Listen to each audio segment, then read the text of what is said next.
Hey friends, Mike Myers here with the Songwriting for Guitar podcast, episode number 54, Tamara Bubble. Now, before we get into this week's episode, something really cool is happening next week.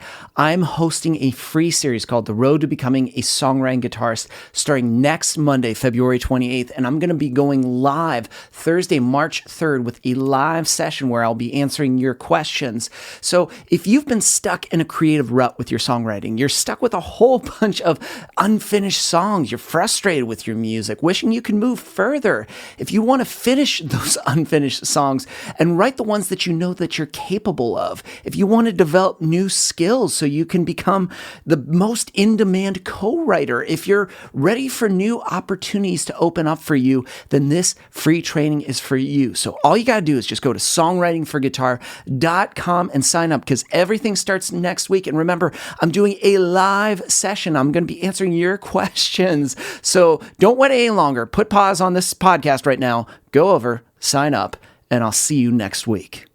Now, I'm so excited for this episode because I've known Tamara for years. She's an incredible artist, but my freaking Lord, she is a hustler when it comes to getting her music in front of supervisors, progressing her career to heights that it's so exciting to see. So if you are an artist who is frustrated, especially when it comes to, we talk about it a lot here, licensing, and you're like, you talk about supervisors, producers, but what about the artist perspective? This is an episode you don't want to miss, because we're going to hear about Tamara's story and how she has made it to where she is and how she keeps going. So if you're ready for a swift kick in the ass so you can get out there and start pitching your music, you want to listen to this episode. So let's dive into it. Episode number 54, Tamara Bubble.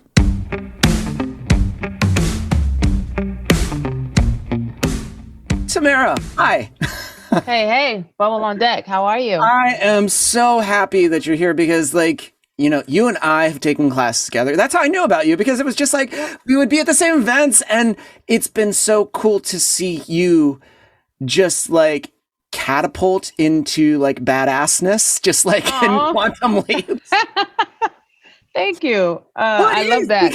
You were just it's just you just keep on going. I feel like there's another one, there's another placement, another thing, but now you're helping others. And it's I want to get into everything, but I'd love to know, what's your backstory in music? What was early Tamara like? And it's so funny you say this, because I cover this in the book that I just released, but I definitely want to get into it here. I never, ever in a million, billion, gazillion years thought that I would ever do anything related to entertainment as far as a profession, as far as a career. So I grew up singing in church. I have a gospel background. And even just around the house, I was very annoying, I want to say, as far as entertaining goes. Literally annoying everybody and just filming myself and performing live and annoying people. And I don't think that that's why I didn't want to do entertainment. I honestly felt like it wasn't a real career. I thought it was something that your parents needed to have a ton of money in order for you to pursue, without fear of going hungry.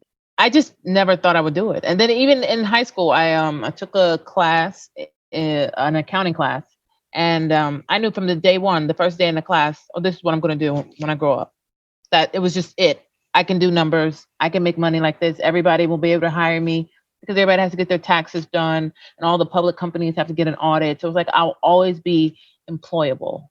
And I was going headfirst in accounting, had the CPA license. I was making good money, entry level. So even graduating from college and all that, I graduated a semester early, and I already had my job set. I was so set on nothing to do with music. So I'm working. We'll fast forward. I'm working, and they offer a sabbatical, and I get 2 months off. Yeah. And I still to this day have no idea on God's green earth why I just said, I'm going to act and model. And I looked up, I was on Craigslist, different open casting calls, just all the acting and modeling, open casting calls, whether it was runway stuff, just any and everything. I did it all for those 2 months. Mhm. And within that time frame, I met a producer because I was getting a bunch of photo shoots done, the headshots and all that.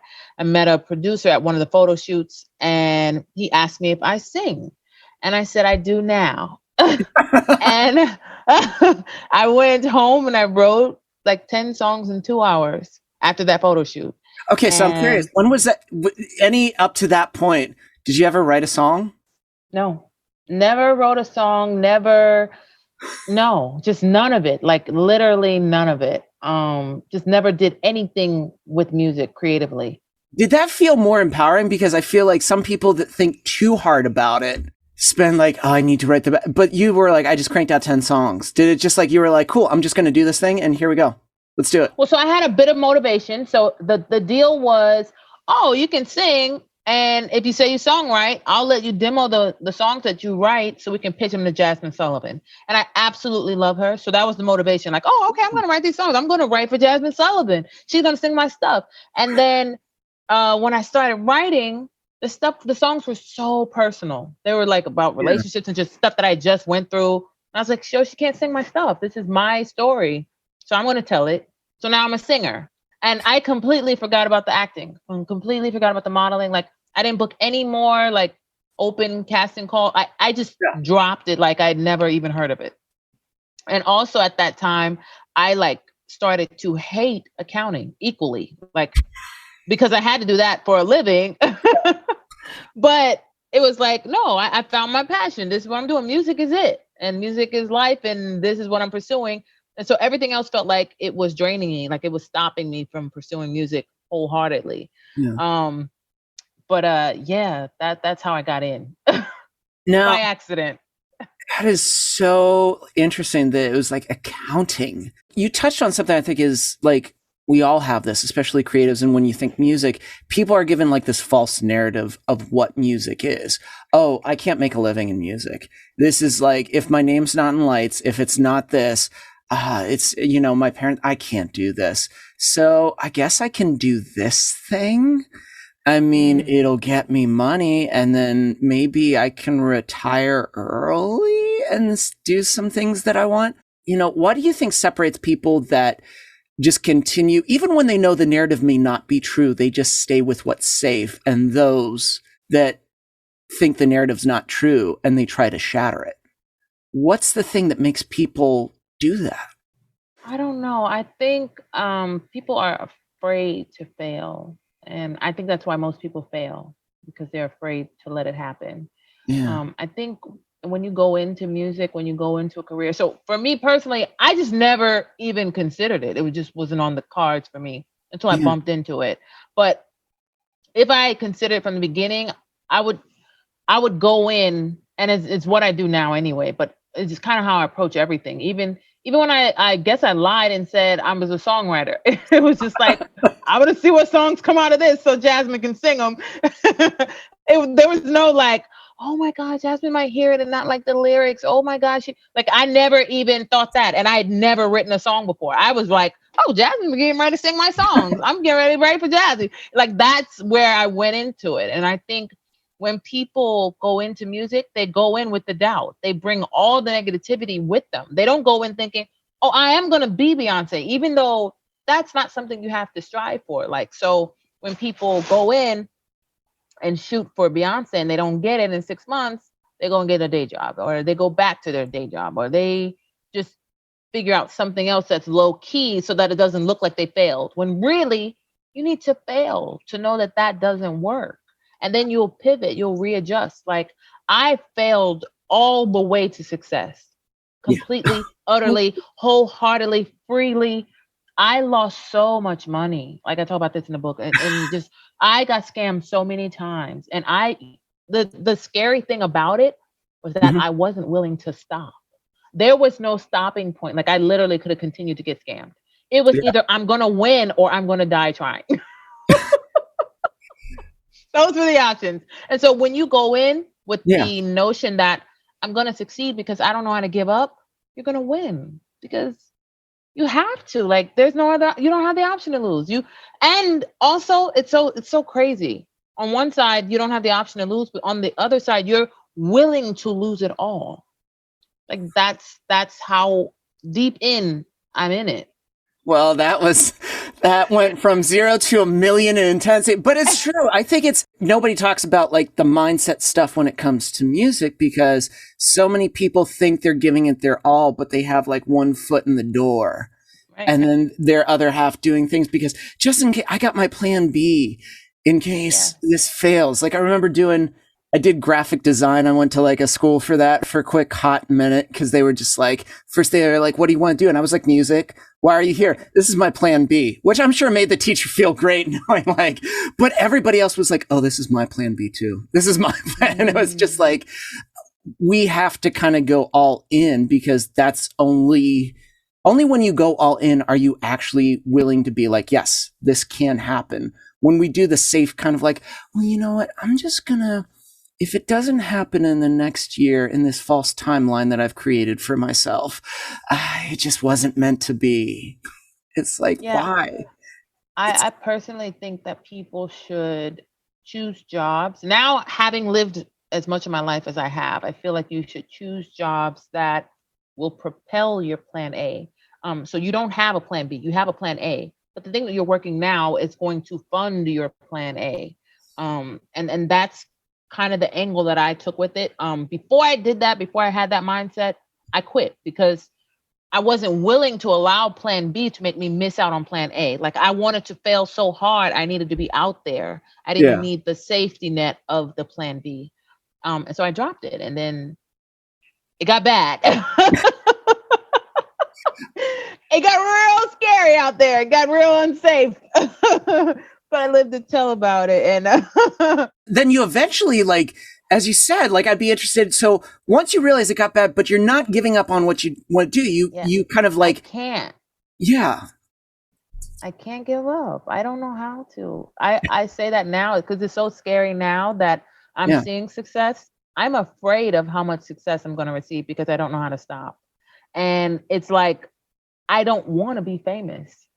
This is why I made the book too, because I figure I will help someone else be famous. I'd rather not be Beyonce. I'd rather be able to go in the store and get groceries and not get clamored by people. I'd rather not be able to not walk down the street. That is scary to me because I'm a very private person. I'd like to go on a date and people not be like taking photos and saying, "Oh, who's she sleeping with now?" Ooh. Like the salacious titles. Like I don't like that. So I'd like to teach someone else to be a superstar because I think I'm pretty sure I know how to do it now. Now, let's get into that. Like, because I'm curious now, because it's like, okay. And if people are listening, they're like, all right, they lean in, tell me more about this. Now, you made this pivot where you eventually was like, okay, so whatever job I'm having, this needs to work to help my plan A, not to, that it funds it. And I think that's super smart because, when we met, we were in a class and I feel like that was my position that I was leaning into with what I was doing. This is helping me fund and help me go on trips. And so I can go here, I can go to conferences, I can do this well. Yep. What made the transformation of, at first you're given this opportunity, you write 10 songs for, you think someone else, but you know what, these are my songs. How'd you make that switch and find in that world of like licensing? Because that's a different animal and beast in itself. As far as licensing, I took the class on it to just understand what it took. Basically, I was more so concerned about the networking. I wasn't concerned about licensing in terms of the creative aspect. And I know they give like, these lyric themes, what works and I find that when you follow those things, the music sounds like you follow those things. And so I tend to break any and every rule that I possibly can creatively. My goal is for you to know that I am not a sync artist. And I want to stress this actually to any musicians, producers, whoever is making music for sync, who are not sync artists. Stop saying that. You are creatives that get placements. Because when you put yourself in the box and say that you're a sync artist, I think people say it because they think that will make music supervisors trust them and license the music. They'll hate them. It really just it makes them run away because they want to license music from artists that they're fans of or just authentic artists. When you say that you're a sync artist, you're not really saying, "Oh, I know the business and I'll make it easy to clear," because you could just say that. I have one-stop music, but I'm a real artist. So people say sync artist because they think that makes the music supervisors comfortable. It makes the supervisors feel that you're formulaic, that you possibly are like biting off of other people's music, that you don't have your authentic sound. Like, and so even with sync too, I like, don't make all these different band names and this band has these two songs and you know how hard it is to manage social media as one artist? Like, you don't have time to manage 5 profiles. You just don't have it. And you should be spending that time making music. And all of what you create, like you're freaking creative, it is all you. Like, pick a name, stick with it. Like for me, like with my music, I make so many different genres. I think the only thing I haven't dabbled in is metal and country. And that's not to say that I won't, because I love to explore music. And it's all me. Like, it came from me, so it's me. Like, it may not all be on the same album. I might put out the rock single here. I might put out the rap single here. I might put out the jazz single here, but it's all bubble. So I think I want to say this too, like, as a creative, we're so used to being told to change this and do this and switch this and do this, when really we should be the creatives, like painters. We should be those type of artists. Like when Vincent van Gogh finishes his painting, it's done. There's no, oh, can you swipe a little blue over here in the corner? No, it's buy my painting or get lost. and that is how I operate with the music that I make for Sync. I'm not a sync artist. I'm an artist. And when the song is done, the song is done. And I'm not changing it unless there's like oh, this mix won't work for TV. If it's a technical advice, okay, cool. If it's creative, kick rocks. I'm not changing it. Someone will license it the way that it is, and I'm leaving it. And it's been working for me so far. I was gonna say, it's okay. It's not like if they were like, "Can you add ukulele?" Yeah, no, that's not. But I think those creativity things are what shows that you are authentic. Like you don't have the little quick intro for the thing. No, just I'm gonna make my music and you're gonna license it because I'm an authentic artist. And that's what you really want anyway. That is, because I think that is the misconception when people go, "Oh, I've got a sync song." I'm like, "Oh, you mean you have a throwaway song?" I think I know what you're talking about. That's not going to cut it. I've got this one about being home and it's about being happy, and I've got some claps and I've got some ukulele. That's okay. I'm good. That's not, don't want to hear that. But not even just the chipper music. Like you can make the cheese, you can add cheese to hip hop, you can add cheese to EDM. You just know what feels like this wasn't like something that you really wanted to make. This was something you did to try to make money. You can feel it. Ooh. And you probably won't make any money off of it because of that. And it's probably going to be, it's like that, you know, when you see like 3 cars in a lot and then it's a little creepy trailer and it's like used cars and you're just like, I don't know if that's a reputable dealer right there. I don't think they're going to give me a warranty. That's like how those run off sync songs. So, but that is so refreshing to be like, be creative, live into it. Someone's going to like it eventually. It's going to find a home, but that also goes into you feeling confident in who you are, what you're doing and what your voice. And sometimes when people feel that they're not, I think, grounded in that, sometimes that's where they're willing to bend and for anyone to like them. But you're kind of going into like, hey, you can just be you and it's fine. Absolutely. You know what I think is key too, as far as your creativity? One, you don't know. I mean, when you're first starting out with music, you don't know what your sound is. And honestly, you don't know what people like and are willing to pay for from you. So you have to explore and see what works. Like it is a market, a music market where people are buying what they need.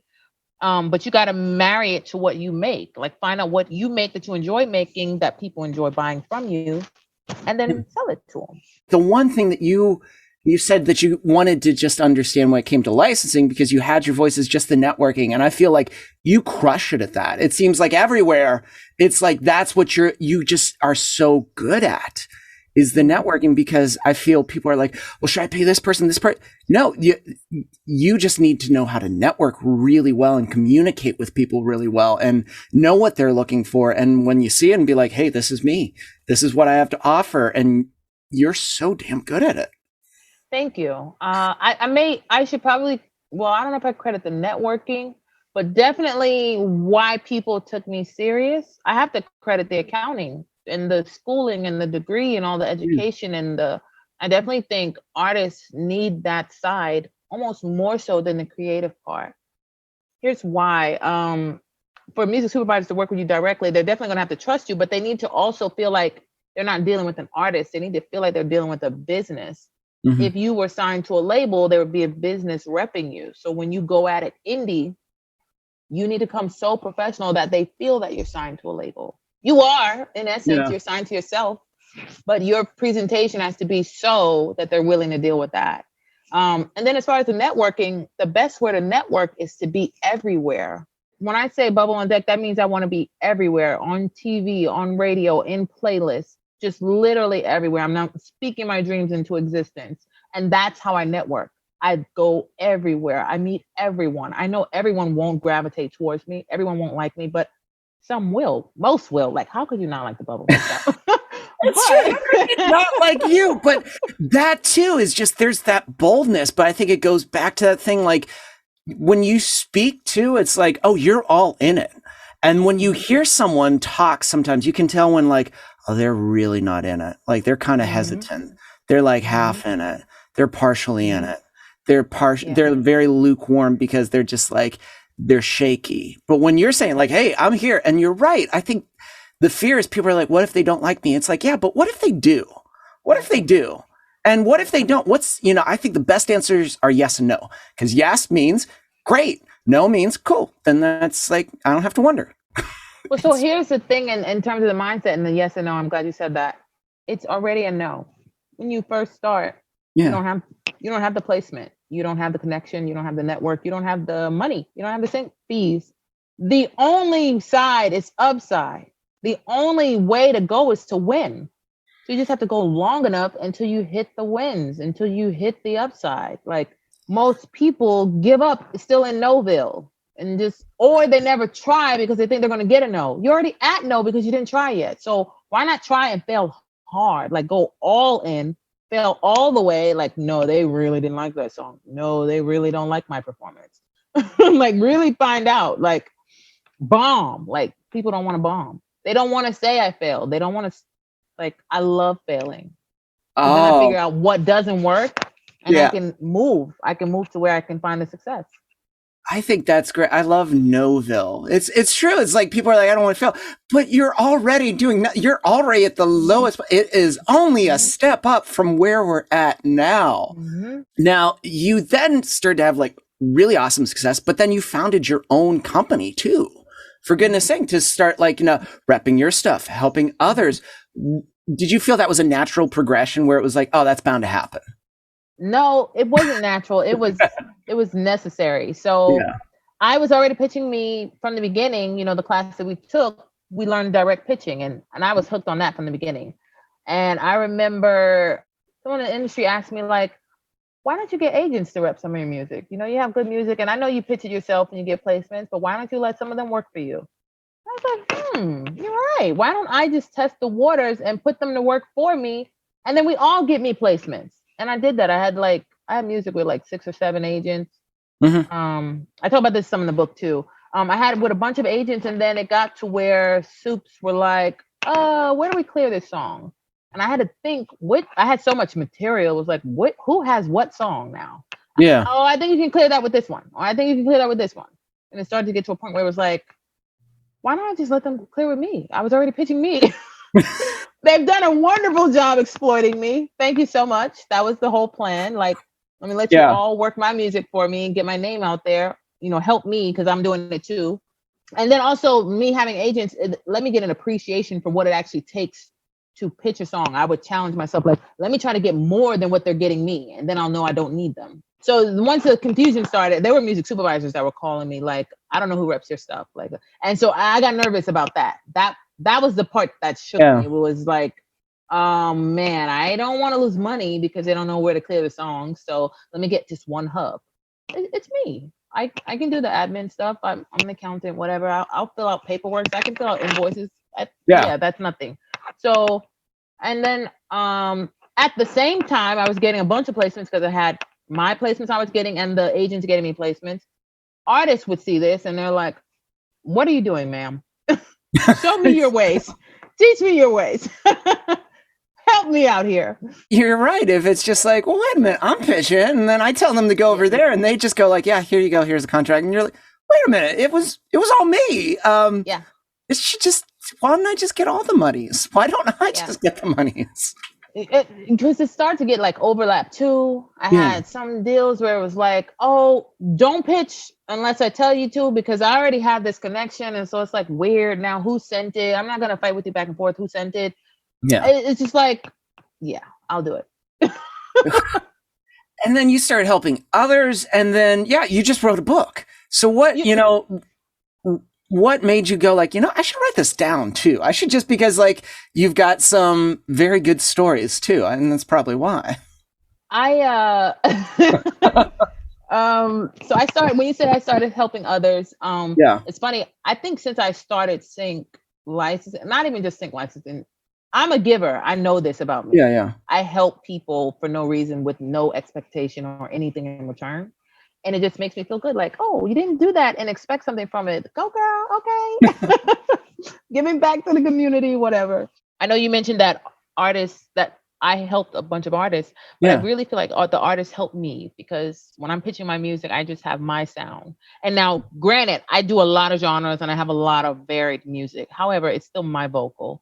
I don't have a male vocal. As deep as I can try to go, I can't do it. And so I would get briefs and I can fill them because it's just me. Most of them I can, but not all.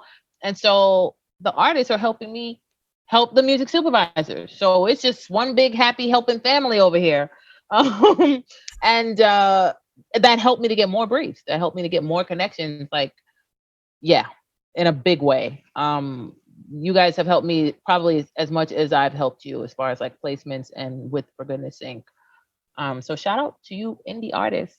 And that's so sexy too, with helping them on that tip, because a lot of them haven't had placements before. So I get to relive that joy that I had when I got my first placement. What was your first placement? What was that moment? What, when you like found out? It was, so it's kind of a two-part story. The actual placement, when I knew what sync licensing was a placement that I landed, and I call it 12 Seconds of Amazingness in the book. But it was a reality TV show. And it's funny because on that season, the first season, actually, they didn't even get renewed. They just had that one season of the show. But I had 7 songs in the season. But the first one was just like, do you know the amount of empowerment, the amount of motivation, how big the battery was? The battery on my back was bigger than my back at that point. It wasn't even about the placement. It was about, oh, I'm going to do this. Like, it wasn't, oh, I can do this. It's, I'm going to do this. Like it was so empowering. I didn't look back. It was like, to the moon and beyond, to infinity and beyond. There was never a hint of like, well, if this doesn't work out, I can always go back to, well, you know what? I better get that going on the side just in case this falls. There's never a hint of that. And it's not to say that, you were totally aware of the business side. You were making sure you're informed, you're networking, you're reaching out to others so that your network expands and grows, that the songs that you have too, the catalog gets larger and larger. It seems like that mindset, on top of having a business mindset and being aware, it's just like those all work hand in hand, where it's like, you can do this. And now someone that does it well also goes to others and go like, oh, hey, this is how you do the thing too. Because I'm aware that it's possible. It's not, again, it's not like music said this year, there's only 5 new spots for people. So we're only opening up 5. You're saying like, oh, hey, come on in. Let me tell you what to do. My new book, From Sync to Superstar, came because I didn't have time to help, but I genuinely wanted to. So, I have the agency. I'm busy with FGS. I'm busy making my own music. I'm getting a bunch of DMs from people that have never heard of sync licensing, wanting in, can you help me? Can you point me in the right direction? And you know what I would think about when I see all these emails, all these DMs? I couldn't respond. I didn't have time. And they're all at different levels. You can't explain sync in a DM. It's just no, you can't. It's not going down in the DM. So it was just like, yo, how can I help all these people? And in my inner being, I would feel like, yo, at one point, this was me. Yeah. This was me in my DMs, like looking for a way into music to pursue my passion. Yeah. And I knew sync is the way. So when I'm going to sit on this information, when I can help somebody else out, when there's too much opportunity. I want to say this too, because artists seem to think that when they see one person winning, when they see 10 people winning, 20 people winning, 100 people winning, that there's no more room. Yeah. There is somebody looking for your music right now, Mike. Like literally every song you have, they need it. And the thought of that is scary. Here's why. You don't know who's looking for it and where they are. And that's really just a disconnect. Yeah. You and your money are, what is that, 6 degrees of separation? It's like 3 degrees of separation from you and your money. You just need to know how to get to it. Like is that all I have to do? Like there's money for me. So wait, somebody needs my jazz song. Somebody needs my pop record. Somebody needs my emo, screamo, whatever it is that I do. Because when you understand the sheer amount of opportunity, literally 24 hours a day, the TV is running. There is programming on it, and there's music in the back of those scenes. And even when it takes commercial break, there's more music in the back of those scenes. And even when you leave and stop watching TV and go turn on the radio or drive in your car, there's music on the radio and in those commercials. There are podcasts playing that you don't have enough hours in a day to watch that need music. There is Amazon. There are so many streaming platforms with so much original content. Literally, there's too much. There's too much opportunity. But for some reason, there's a big scarcity mindset.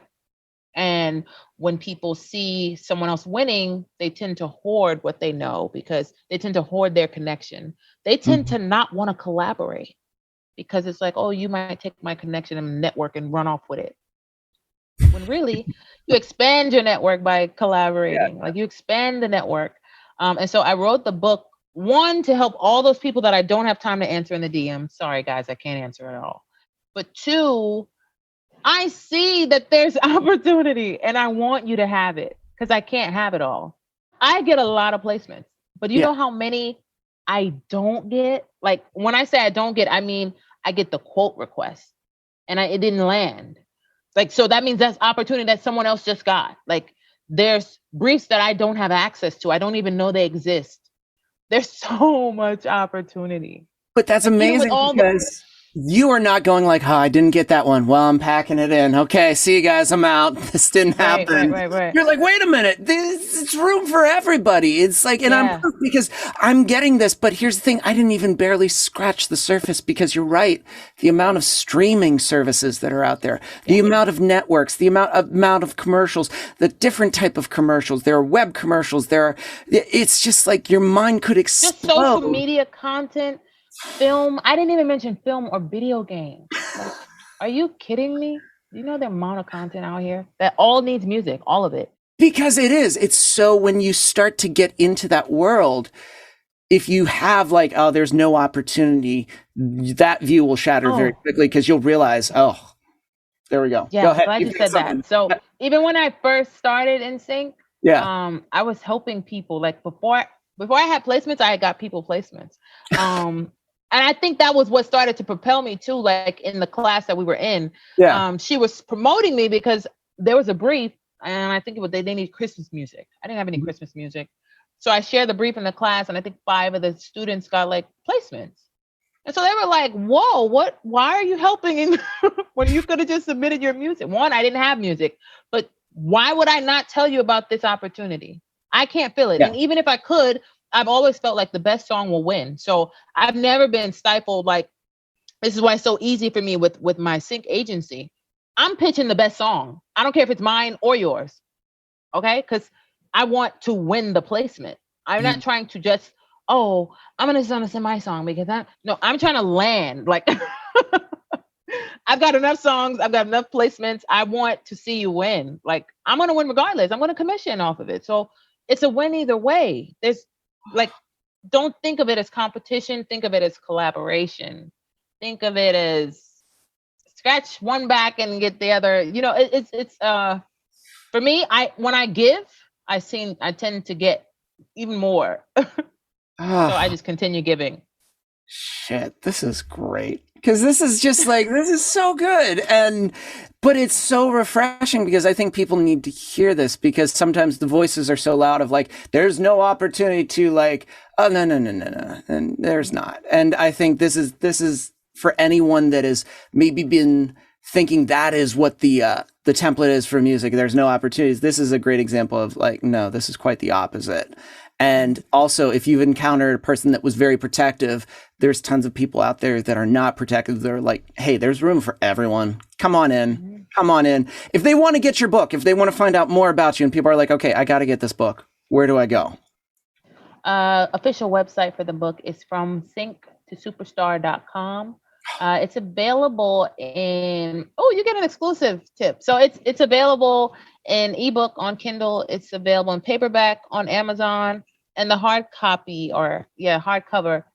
just is available as of today. So you're the first person that I've announced it. Woo! On Amazon as well. And then I also do autograph copies. But all that information is on the official website from synctosuperstar.com. Pick your poison and let's dive in. Let's make some money. Let's get these placements one sync at a time.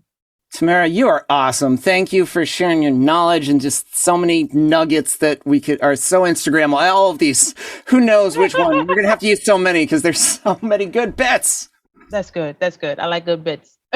Oh, thank you for hanging out with me and chatting all things music. Yeah, absolutely. I hope artists are just aware of the opportunity that's out there and don't feel stifled. Oh, I want to say this too. I know it's over, but I want to say this. No, you're fine. Go. Say it. There are dead people right now making money from their music. That's your competition, right? The entire world of recorded music plus the dead people. So if you're alive on this earth right now, like if the dead can make money from their music, you definitely should be able to make money from your music. But I want to say that because that tells you that you have your entire life to fail at this. Like, stop thinking that you have 6 months. Stop thinking that you have 2 years to get it right. Stop thinking that you have 5 years to get it right. Stop thinking that you have until your baby is born to get it right. You have the rest of your life to fail at music, and you can still make money once you die. Now, it's good to make it while you're alive so you can spin it. Like, that's the goal. That's the goal for us. That's my goal too. I love that goal, but it is wild to think too. You are absolutely right. There are people right now completely dead. They are nothing but dust, but right now their bank account is filling up with songs. Even if they say at your funeral, oh, she didn't make any money from her music while she was alive, but she's taking care of her kids and her grandkids now, so it still was worth it for you to make the music, right? That's like your insurance policy for the kids. So get out there and be great. From Sync to Superstar. Oh, well, we're going to be fighting zombies for placements, but this was wonderful. Tamara, you are awesome. Oh, thank you for having me, Mike.